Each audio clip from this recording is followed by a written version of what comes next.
રાજકોટમાં ક્ષત્રિય સમાજની કોર કમિટીની બેઠક મળશે। પરસોત્તમ રૂપાલાના વિવાદને લઈ કાલે ક્ષત્રિય સમાજની બેઠક મળશે, તો બેઠકમાં રમજુબા જાડેજા, સુખદેવસિંહ વાઘેલા ઉપસ્થિત રહેશે। બેઠકમાં આગામી રણનીતિ અંગે ચર્ચા થશે।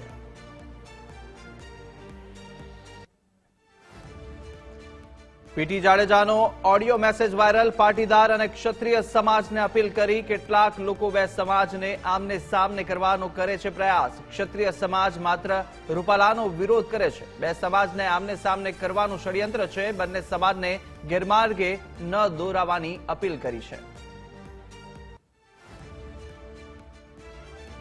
આરએસએસ વડા મોહન ભાગવત આવશે ગુજરાત। 6 એપ્રિલથી 3 દિવસ રહેશે ગુજરાત પ્રવાસે। ભરૂચ, વડોદરામાં પ્રબુદ્ધ નાગરિકો સાથે કરશે સંવાદ।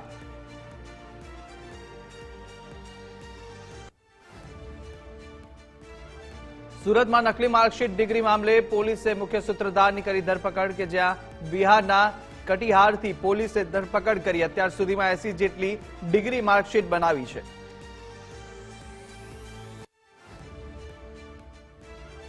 વડોદરાની મંજુસર જીઆઈડીસીમાં મોડી રાત્રે આગ લાગી, જ્યાં કેબી પ્લાસ્ટિક નામની કંપનીમાં લાગી હતી ભીષણ આગ। 5 કલાકથી વધુ જહેમત બાદ આગ પર મેળવાયો કાબુ।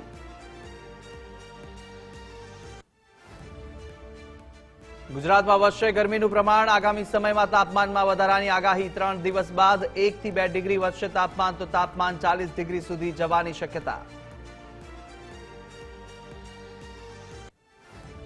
જેડીયુએ સ્ટાર પ્રચારકોનું લિસ્ટ કર્યું જાહેર, જ્યાં સીએમ નીતિશ કુમાર, નારાયણસિંહ, રાજીવ રંજન સિંહ સહિત 40 દિગ્ગજ નેતાઓના નામ સામેલ।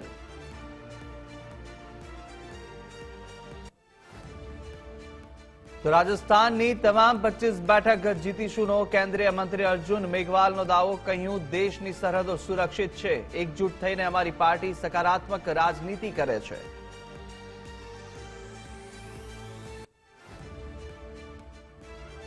તો આસામના સિલચરમાંથી 21 કિલોગ્રામ હેરોઇન જપ્ત કરવામાં આવ્યું। આંતરરાષ્ટ્રીય બજારમાં 210 કરોડ રૂપિયાનું હેરોઇન હોવાનો અંદાજ। તપાસ હાથ ધરતા એક વ્યક્તિની ધરપકડ।